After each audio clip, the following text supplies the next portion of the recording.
What's up, food friends? Today we are talking about 5 different ways you can know and be reassured that you are eating the right diet for you. And I love this topic because there are so many diets out there and there are constantly new ones popping up, new diet trends, new saviors in the health industry. And what's really important is for us to have these litmus tests that we can give ourselves to help reassure us that we're on the right track or open a door to redirect if needed. So I'm really excited to dive into this today. And I have to tell you, when I was preparing for this, I tend to write things on the weekends while I am away camping with my family. And this past weekend, we happened to be up at Vallecito Lake in Colorado where we paddleboard. I love paddleboarding.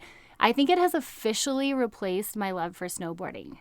Don't hate me if you're a snowboard lover, but I used to be a huge snowboarding fan, but now, as I'm getting older and it takes so much work to put on all that snowboard gear, and not only does it take work to put on the snowboard gear, but I get really cold, and then the prices are just crazy these days. I don't know if you guys have noticed, but inflation's a real thing here in America. Where paddleboarding, it's so easy. You just blow up your paddleboard and you go out on the lake or the river or whatever, and you just chill. You can do whatever you want. You can work hard. You can do some yoga. I like to eat sandwiches on my paddleboard. That's my favorite thing to do. So anyways, I was out there paddleboarding this last weekend with my son, and it was not your picture perfect lake paddleboard day. There was lots of wind. The water was really choppy. So we weren't stand-up paddleboarding. We were sit-down paddleboarding. So we start off our journey, and we're actually going against the wind. And what's interesting about paddleboarding is when you go against the wind, you do have to work super hard, but it feels like you're going really fast. I don't really understand the physics behind it, but I'm going against the wind, and my little boy is on the board with me, and he's like, "Mama, we are going so fast. This is crazy." I'm like, "Yeah, we are," for you, but I'm over here huffing and puffing. So anyways, we go down as far as we can go, and finally we decide to turn back around. And now this time I'm thinking, oh, this is going to be great. We're going to be going with the wind, and we can almost just coast back to where we started from. So we start going, and I am just barely paddling. I'm just putting it in the water, slowly picking it up, switching sides, dropping the paddle, switching sides. I'm having a great time taking in the scenery. I carry this on for a good 10, 15 minutes, and then all of a sudden, my little boy starts getting irritated. And I was like, "What's wrong, dude?" And he was like, "Mom, let's go. It's going to take us forever to get back." And I was like, "What are you talking about?" Because in my head, we're just cruising along. Well, he's like, "Look how slow we're going against the water." This entire time, he had been looking at our paddleboard and the pace at which it was going on the lake with the wind. So from his perception, we were not going very fast at all.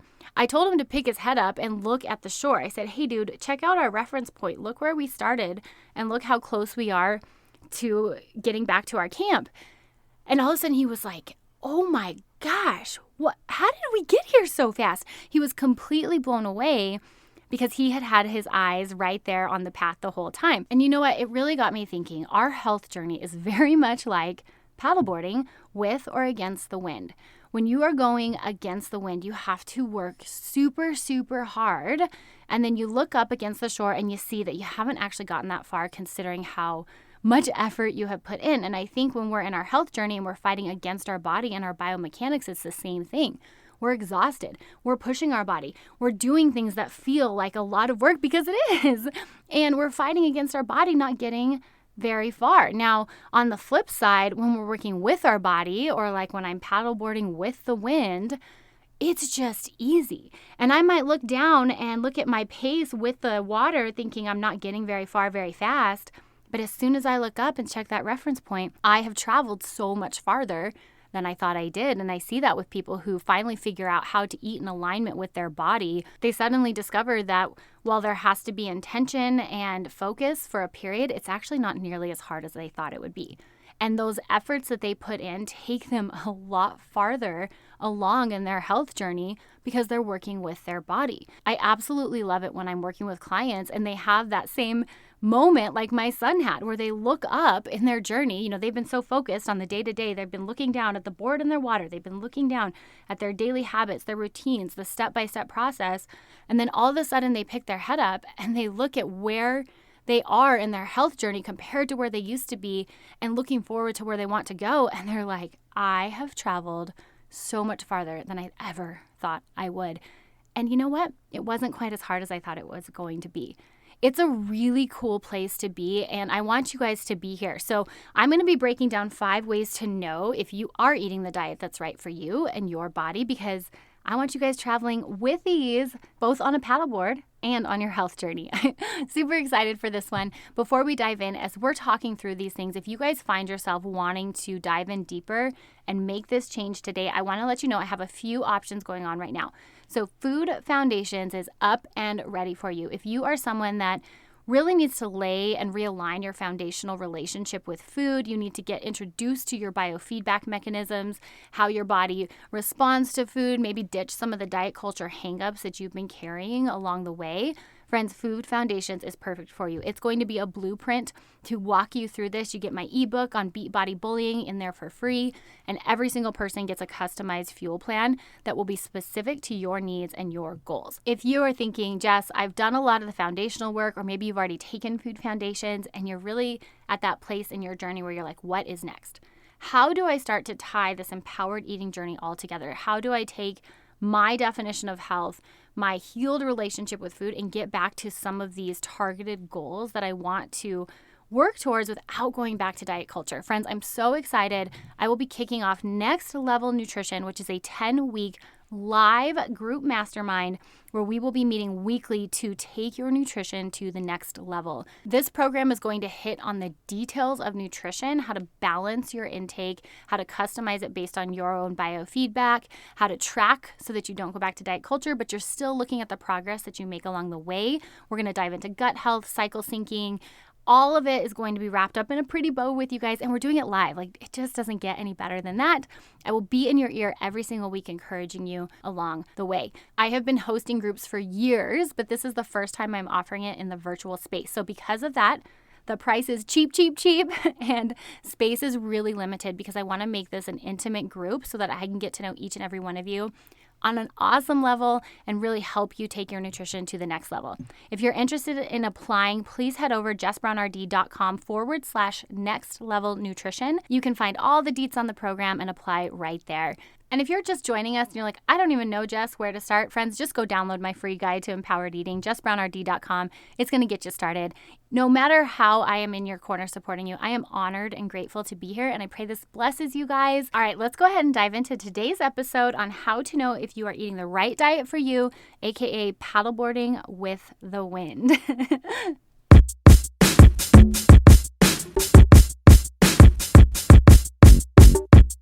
Hey, awesome. Yeah, I'm talking to you.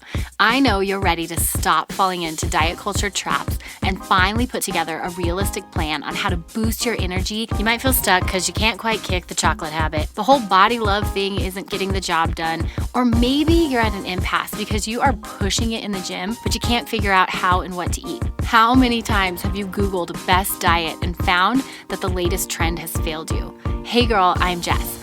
Registered dietitian, wife, mama, and total science and nutrition research junkie. I too used to be stuck in the cycle of insecurity and never feeling like my body was good enough. Then I tried to fix it with food only to end up right back where I started. I did some really hard work. I found food freedom, but then I was confused on how to eat healthy and get fit without falling back into diet culture crazy. I wish someone would have taught me the difference between discipline and obsession. I wanted to be the healthiest version of myself by balancing healthy eating with food freedom. Like, how do I actually eat healthy, get fit, and have donuts with my kids? It wasn't until I figured out this awesome balance between discipline and permission, the art of intentional eating with sprinkles of flexibility. The empowered eating model was born. Here on the show, we nix diet culture while creating values-based health goals. We reconnect with how our body responds to food through biofeedback, all the while figuring out a plan on how to get healthy and fit without sacrificing the most meaningful parts of life. Sustainability doesn't mean never eating your favorite foods again. I mean, pizza is life, right? We are here to finally not just feel comfortable, but confident in our body. I am so excited to fuel your awesome with empowered eating. Head on over to jessbrownrd.com and grab my 3 steps to empowered eating guide, totally free. Or hop onto my e-course, Food Foundations, to get the step-by-step deets on how I got here. All right, you ready to take your inner awesome to the next level? So grab that cup of coffee, lace up those running shoes, because girl, it's time to go.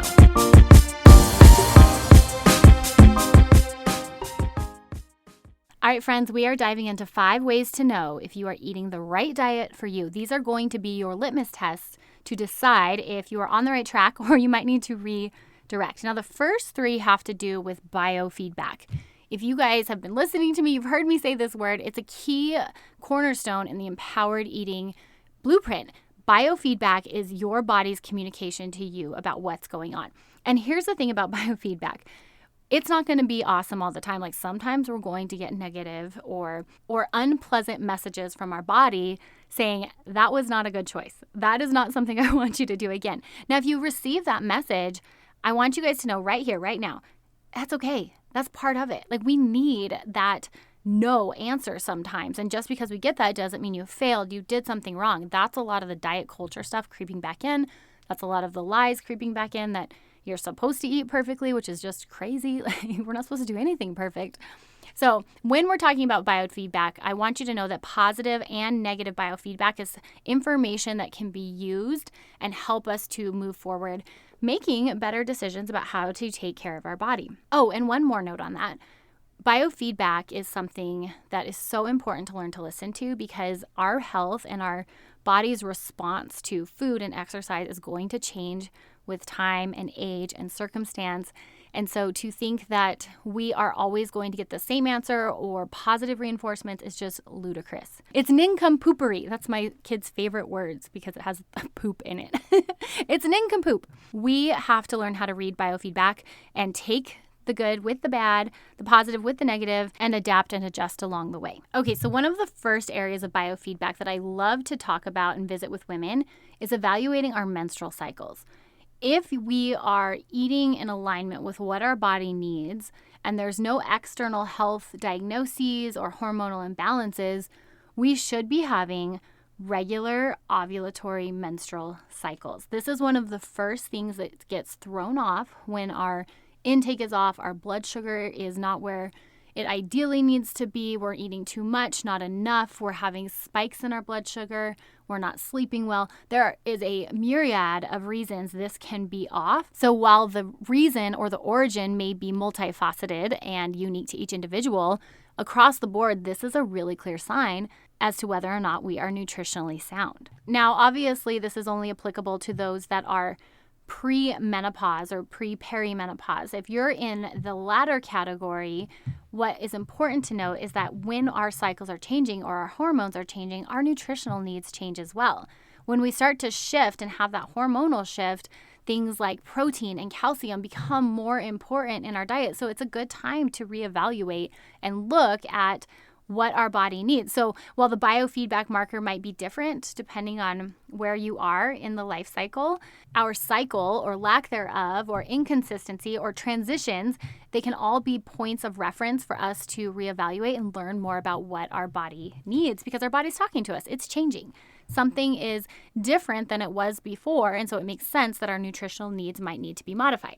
Okay, so that's number 1. The second biofeedback marker you can look for is evaluating your energy spikes and dips, as well as your sleep patterns throughout the day and into the night. So it's very normal to have an energy spike in the morning, and then we tend to have another one mid-afternoon or lunchtime, and then we have a natural dip in our circadian rhythm between about 2 and 4 p.m., then we should start to wind down and get a good night's sleep. And by good night's sleep, I mean anywhere from 6 to 8 hours of uninterrupted sleep for the most part. I know we've got kids and things are going on, and so we do the best we can. But in general, we should be getting restful, REM-cycled sleep. Now, if we're not, this could be an indicator that we are not meeting our nutritional needs and our diet isn't getting the job done. There's growing evidence that indicates sufficient nutrient consumption is critical for our sleep, and this likely has to do with how specific nutrients support hormonal pathways. So for example, calcium, magnesium, vitamin A, C, D, E, and K. These are all important nutrients that play into our circadian rhythm. And if we're lacking in them, that very well may show up in our sleep cycles. And then that's going to impact our energy ebb and flow throughout the day. So you might be more tired when you wake up. You might feel that you never get an energy spike throughout the day. You're just tired all the time. I've been there. It sucks. The other way that our diet can impact our sleep patterns and then therefore our energy throughout the day is our carb timing and quantity. I always say it's Goldilocks goals with carbohydrates. They are essential. We need them. They are the main driver of energy for us throughout the day. But too much can be problematic. Too little is definitely problematic. Not too much, not too little. We need it to be just right. They found that having carbs at certain times during the day can actually promote better sleep and help you get into a REM cycle faster. And then on the flip side, not getting enough carbohydrate can mean we don't have adequate stored carbohydrate or glycogen in our liver to carry us through the night so that we get those full cycles of REM sleep. So Goldilocks goals is what we're after here. And if you're thinking, okay, Jess, I don't even know where to start with carbs. Like, how much do I need, friends? I would love to hash this out with you.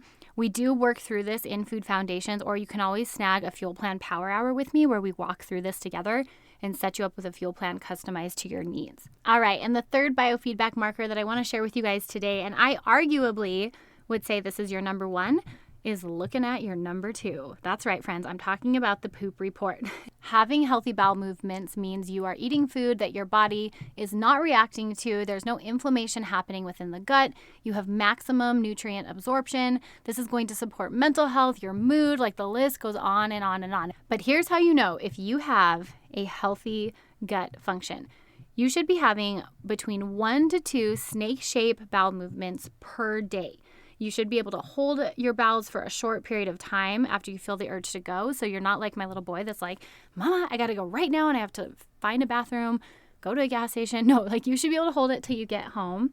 It should pass quickly within a minute or so without pain, and you should feel like you can completely empty your bowels in one setting. So these are going to be some key markers of a healthy gut. And if you've got these, if it's like check, check, check, congratulations, sister, you have healthy bowel function and the foods you are eating within your diet are awesome. Chances are you don't have a gluten sensitivity, and it's probably okay that you're eating dairy because your gut is taking it. And not only is it taking it, it's digesting it, breaking it down, and excreting waste appropriately. Now, if you're off on any of those, that would be an indicator that we may need to do some recalibration and take a look at what your diet is offering you. We're going to be diving into this topic in Next Level Nutrition for an entire week. And it's so important. I could spend a whole month on this, quite honestly. But not only does your bowel movements and your gut health indicate whether or not your diet is appropriate for you, but it also is a direct line to your mental health. And so I am therefore a huge fan of getting this one squared away, and it will overall improve your quality of life because not only are you maximizing your food that you're taking in through optimal absorption, but you're also supporting your mental health and improving your mood, which who doesn't want that, right? Like better nutrition and better mood? Yes, sign me up for that life. All right, so those are the 3 biofeedback markers that we can look for to evaluate if our diet is in alignment with what our body needs. Now, the 4th indicator to look at is if you are eating a diet that is supportive to your overall health and your overall well-being, you should be able to have a meal or snack without a side of guilt. There shouldn't be stress sitting next to your baked potato. There shouldn't be guilt next to your dessert.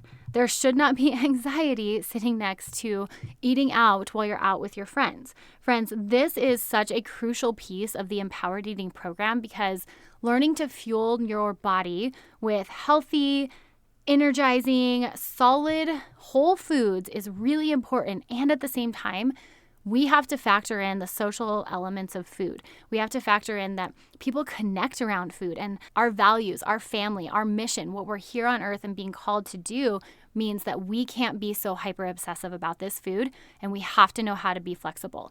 So if this is popping up for you, I want you to head on over to jessbrownrd.com. First of all, download that free Empowered Eating Guide. And from there, if you're feeling like it's time, friends, Food Foundations is the next step for you, where we really dive into healing this relationship with food and learning how to be an empowered eater, because there is more to fueling our body than just vitamins, minerals, and macros. There is no pass-fail when it comes to being an empowered eater. Rather, it is collecting information and learning how to adapt and adjust along the way. And it's so important that we get this piece down. If we don't get this piece down, we continue the diet cycle, we continue the all-in, and then feel like we fail, and then throw it all out the window cycle that you all have been doing for years. And we're here to break that. Not today, Satan. All right, the fifth and final indicator I want to go over today, friends.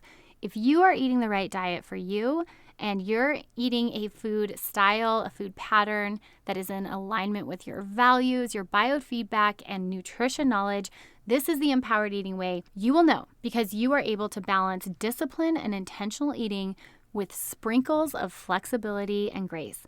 You will be able to consistently and intently work towards your goal and at the same time feel safe, feel comfortable, and have the permission slip to know when to be flexible and adapt and adjust along the way. Friends, finding the diet that is best for you, that is right for you, has so many things that are pulled into it.